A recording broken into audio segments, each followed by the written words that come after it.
Welcome everyone to Enlightened Masculinity. I'm your host, Yogi Chris, PhD, the founder of Ninth Limb Yoga. It's a new way to the old mountaintop. I also have many podcasts and many books out and travel the world teaching my brand of yoga, Ninth Limb Yoga. This podcast is sponsored by Ninth Limb Yoga, so shout out, hashtag Ninth Limb Yoga. I also have a PhD in the human universities, so that's cool. We have a very special guest here, Danji. Danji comes to us from Spain. He's a tantric massage specialist, an expert really, and an intuitive healer. So he uses his hands and his intuition and his deep esoteric wisdom to bring about some harmony and you could call it emotional release, but definitely some, and I mean that in the best way. I mean, the emotional release, as I understand it, is maybe a blockage to deeper understanding of the self, deeper spiritualizations. We don't want those blockages. And Danji helps release those, in particular for women, but we'll get into that especially. So welcome to the show, Danji. Happy to have you on. And I would love to hear more about the synopsis of how you help people these days. Okay. So thank you very much for having me on. Hola a todos. Also for the Spanish ones. And yeah, I can explain what I feel. Sometimes I even feel it before a session when somebody comes to me. So somebody might feel an intuitive feeling that I'm the right person that they want to come to. And then we just sit down and we talk a little bit. But after like 20 minutes, I scan with my hand the back of a client. And then I can feel exactly where the spots are where there is a blockage. So let's say if someone comes to me and I feel there is some kind of sadness in the heart chakra area, then I would feel if it's the left side, the right side, and my hand intuitively moves to that space. And then already by touching, it starts to activate, heat up. I can use acupressure and my intuitive kind of healing also does the movement. So I don't even think. My mind is completely blank when I help people, and I just receive basically their aura, their messages. And as the energies start to open up, they get revelations. They understand where it comes from. So it might be, for example, that a mother had had like a suicide, did a suicide, and a person carries that emotion around in the body for 10, 20, 30, 40 years. And then in those sessions, it gets released for the first time. And one of the most interesting things of the sessions is really that the karmic imprints go from really ancestors. So it might be from parents, from grandparents, and they get stored in the body. So for example, a grandmother might have been raped, and the grandchild has that in the body. So they might feel when they go close to sexual feelings, that they will feel kind of like a disgust, and they don't even know why. In a session like this, these emotions can open up. They rise always to the top, and then the person becomes conscious of it. And then sometimes also intuition will tell me to reflect it verbally to them. And sometimes I even tell them, imagine your relative is in front of you and you are telling them what you always wanted to tell them. And that's sometimes where a lot of release happens, because the throat chakra pushes down all of that energy. And there's a huge kind of fight always between the ego and the energy that's pushing up. So sometimes I need to tell people up front, you can expect there will, a lot of emotions can come up, fear can come up, the desire to control, inability to accept, all these kind of things can come up in a session. So I need to tell people up front, because it's a very, very, very kind of like deep, strong reflection, and not everybody's ready for that. Wow. Yeah, man, there's a lot of richness there. And keep it in the context of enlightened masculinity. You know, you say a couple of things. Right there, you just said something really interesting, the karmic emotions. And something that I haven't researched, but I've talked about it before. It's weird. It might be like intuition or whatever the fuck it is. But I'm wondering what your perspective is on why use touch? Why use tactile or kinesthetic communication? Why use touch or why is that a portal to or an access point to karmic emotions? And is that how is that different, better or worse, or how is it different from just using words or communication versus using a touch to unlock karmic emotions? That's a very good question. Actually, we have kind of like three different energy bodies. We say one is the physical body, the other is kind of the subtle energy body, and then you have the pure consciousness, which is just one. Everything is just one consciousness. And you basically, on the feeling level, you go you energy bodies, so kind of the energy bodies communicate with each other, and that way the energy opens up. The hands, just like a lot of chi masters know, especially in the right hand, the kind of the leading hand, there's a lot of energy in the palm, and you can direct that energy to certain spots. And for me, it's really that at a certain point, the negative emotional vibration gets soaked up by my like right hand, and then I can really feel really deeply into it. The only negative side is that for a couple of days my body is loaded maybe with that energy, and I can do certain exercises like mantras, bija mantras, to really release that energy. Why it's the hands? I don't think there's a logical explanation. I'll just go with that Alien, intuition. aliens designed us that way. No, I'm just kidding. Yeah. Yeah, that's super interesting. And I know that we have a varied audience. A lot of the people that are listening right now are guys, and I think maybe about 70% of the audience that I have are guys. It's Mm-hmm. actually maybe about 50 or 60% of my paying audience are women, but for Ah. 20% of the free audience is guys. So I don't know why that is, guys, but um, so it's super interesting. You were talking about the right hand is the leading hand, and this Mhm. podcast is called Enlightened Masculinity. I think a lot of guys listen to Enlightened Masculinity because they have spiritual experience, they see auras, or they have intuitions, or they know that there's something more than what their eyes are telling them. They have the spiritual sense, but they're also Mhm. men, and they want women, or a woman, or Ah. relationships, or whatever the animal man wants. And so Yes. comes with this balance. And you were talking about the right hand as your leading hand. So I'm Mhm. um, what have you found on your journey and your understandings Mhm. that could make a man masculine, but also towards the path of enlightenment? What would be an enlightenment? Ah, okay. Okay. Okay.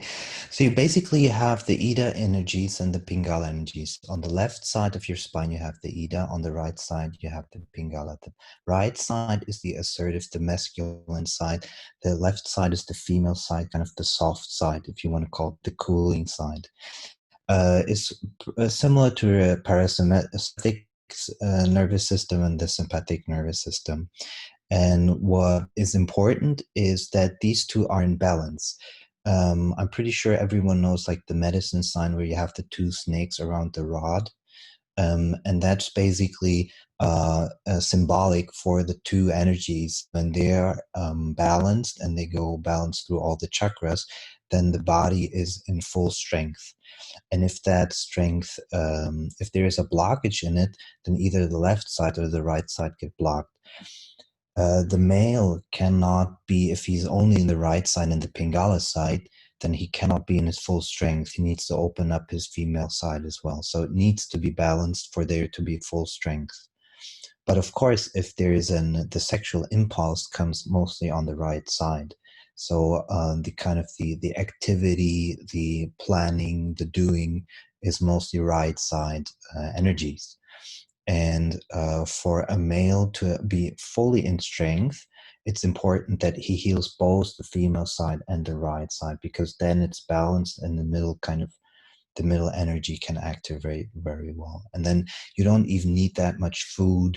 You don't even need to do that much in life. Your body's full of strength. And yoga is nothing else than balancing those two energies. So that basically puts you in a strength position, and that makes you masculine and balanced to the other gender. But what is also important that as you work with, as you awaken, you realize there are really no genders, and everybody carries a female and male side. And but that's speaking from pure consciousness.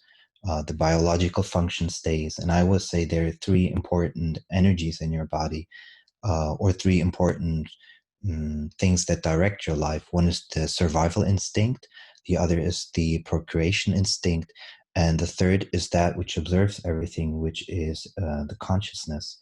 And as long as you live in survival or procreation, you are basically limiting your growth. You need to see that you're actually the consciousness which observes the other two kind of forces, and then you can grow from that, and you can really start to enjoy life without being slave to the impulses of the body, because ego is nothing else than a heightened survival instinct. It's a heightened instinct of how can I better procreate, how can I better survive.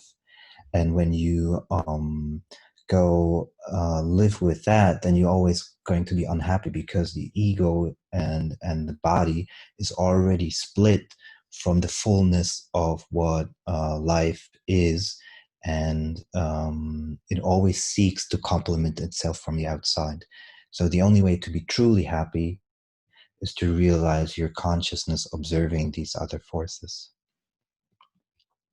Is Especially if as a man, for example, especially if as a man, for example, you have a desire to be with a certain woman, or with many women, whatever, then it's important to look at that desire and realize you're actually observing that desire. You are not that desire, just like you're not your thoughts, emotions, or your body. That's very important to recognize, because otherwise you're always going to be slave to these two forces. And so it sounds like, yeah, you were talking about survival, procreation, and observance as these three like forces. And Mm-hmm. Mm-hmm. and if you get too caught up in survival or like ego, you described as like too a heightened survival instinct. Uh, Mm-hmm. could ego also be a heightened procreation instinct? Yes, absolutely. Could Absolutely. ego? I'm wondering, could ego be a heightened observation instinct? No. Okay. So so it sounds like if you get caught up in survival and or procreation, Mm-hmm. could be distracting, or you would be ignorant of observing, and you get Yes. boundaries of things. And Yes. we were talking about when you have a strong desire to be with a woman or women, or Mm-hmm. or whatever, it's important to observe that it's simply a desire of like the body. Yes. And what happens then if when you observe the desire? Then what? What happens is that there is a disidentification with that desire that creates kind of like a space between what you are as pure consciousness and the desire you're observing. In that way, you don't need to create a story around it, because otherwise you will create the story, I'm not good looking enough, I'm not rich enough, and carry on with that kind of identification. And it can take on many forms, unlimited amounts of forms, even depression, because you will feel that you're not enough for some reason. But And what if you there's feel like always you're? What the if you tell yourself the story that you are enough? Is that a bad thing? Like if well, that's good, that's perfect, because okay, it's if you tell yourself you are perfect enough, or you're perfect, then you're actually congruent with the highest truth. So there's mm, nothing wrong about that. wow, that's so beautiful. I love that. I teach a lot about like limiting beliefs and things. And one of the main things I teach is go for your goals, which in the dating world would be, go for that mate, go for that partner, go for your goals. And the stories that come up, practicing observation, there are techniques to be able to see the self-talk and the internal story and blah, blah, blah. Mhm. A lot of times that internal story is hindering our forward movement. It becomes like a paralyzing, controlling statement, often something as a child from somebody, authority or something, or whatever. But you're saying that if you go for your goal and Mhm. observe it, and then you observe there's a story, and if the story could be made to be, or if the story is already congruent with the higher awareness that you're already perfect for this is exactly what needs to be happening right now. This Mhm. is here for me to, uh, you know, whatever the story is that you would say is aligning with that, that's Mm-hmm. to have that congruence. Yes, yes.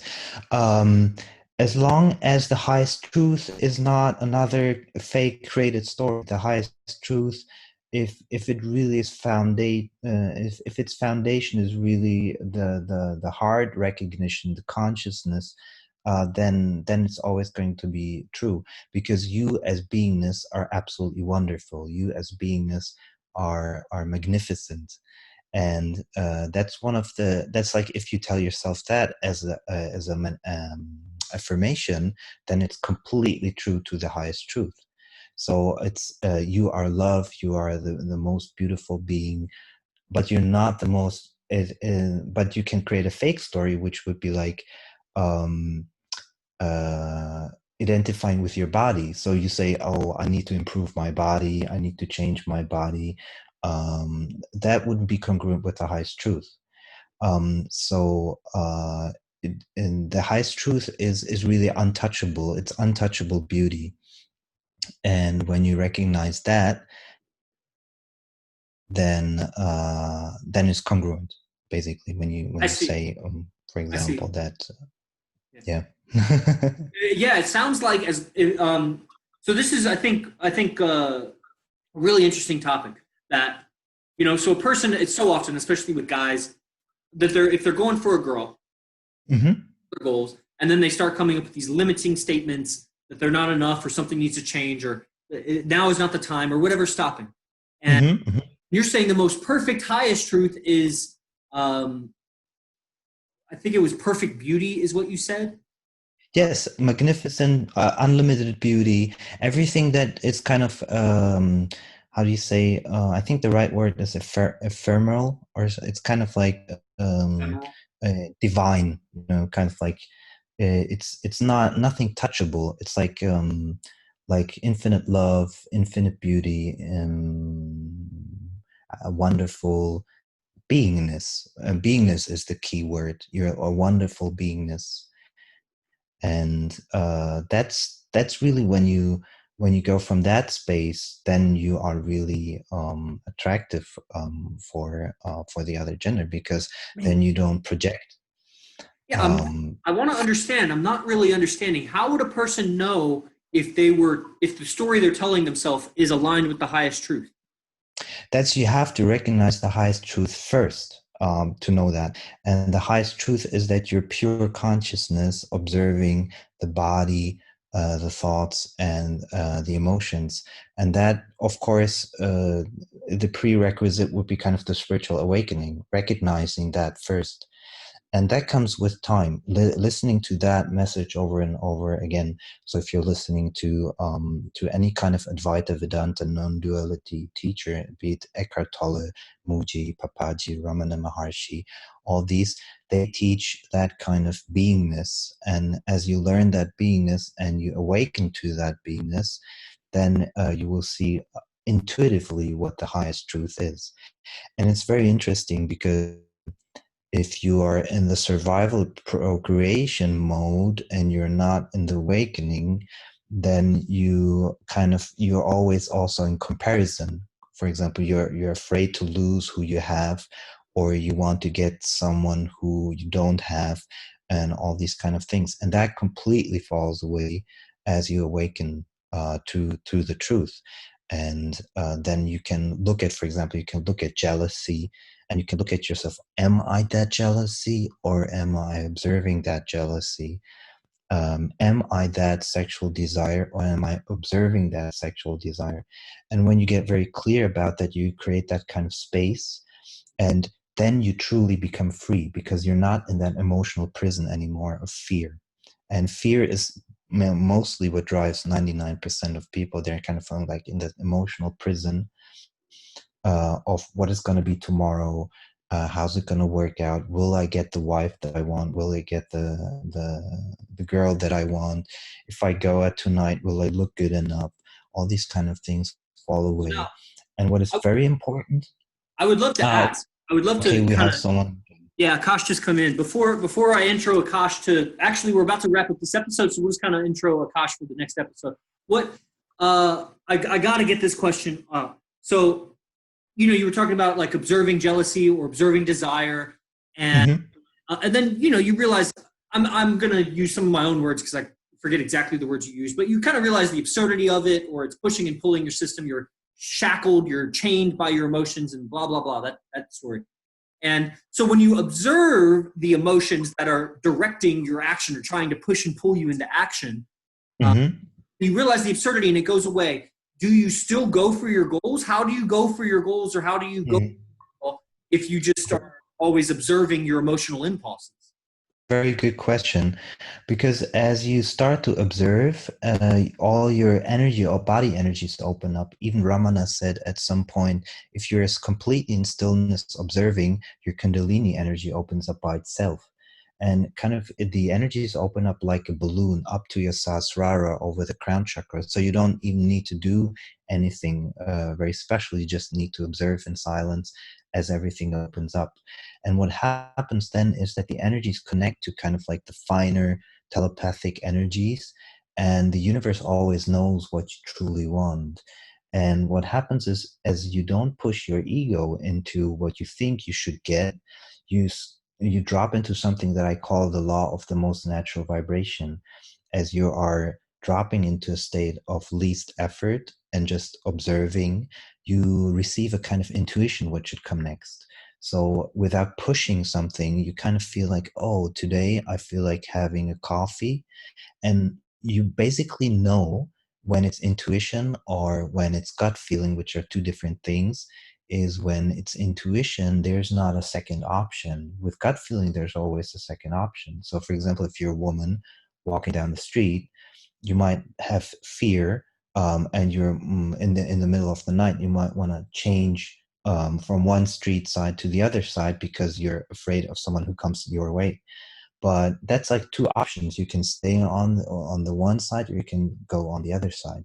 Intuition is like, it's kind of comes from the top, it goes to your heart, and you're like, this is what I want. There's no other option. And so you know what intuition then is. When you're in that state of least effort and all these energies open up, then intuition comes in. So most people don't actually know intuition because they don't know the state of least effort. And everybody kind of has felt it at some point.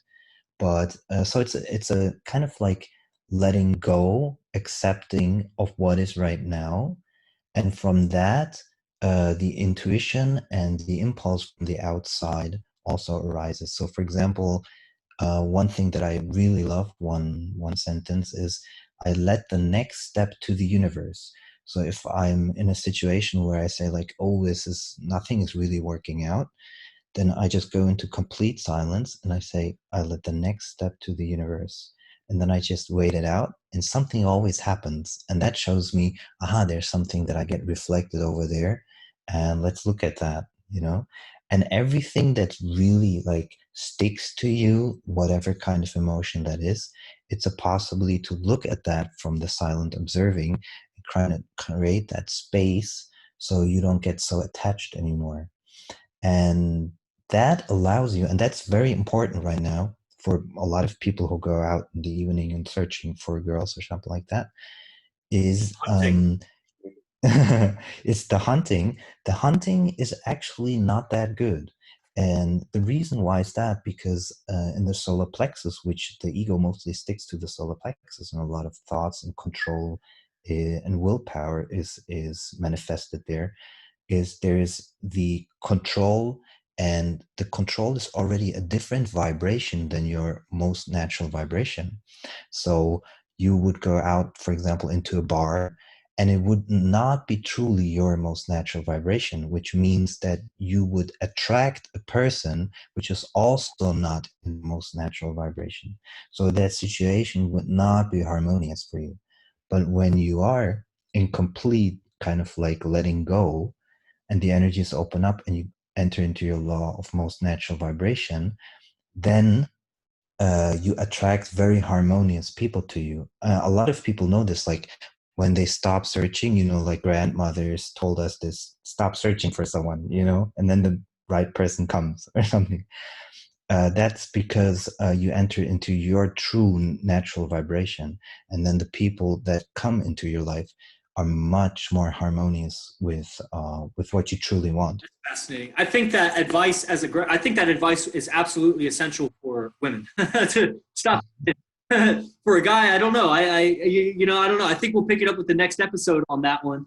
Wise information for sure. And I think I know Akash has an agenda of things he wanted to talk about. So I'll definitely give him more of the mic on the next episode. The only thing I would want to talk about next episode. So everybody, come back if you're catching us on iTunes. Leave us a review and come back for the next episode. I really want to dive into this idea of intuition. And so for anybody that's watching live or on Instagram or Facebook, you can always come to the Zoom link, type your comments or questions. We'll get at it in the next episode. Thanks so much, Danji, for joining us, and we'll see you in the next episode. Akash Inti has joined us, and so we'll do the next episode. And catch us on iTunes, Enlightened Masculinity. Catch our private Facebook group for free training, also called Enlightened Masculinity. And until then, I'll see you next time. Namaste.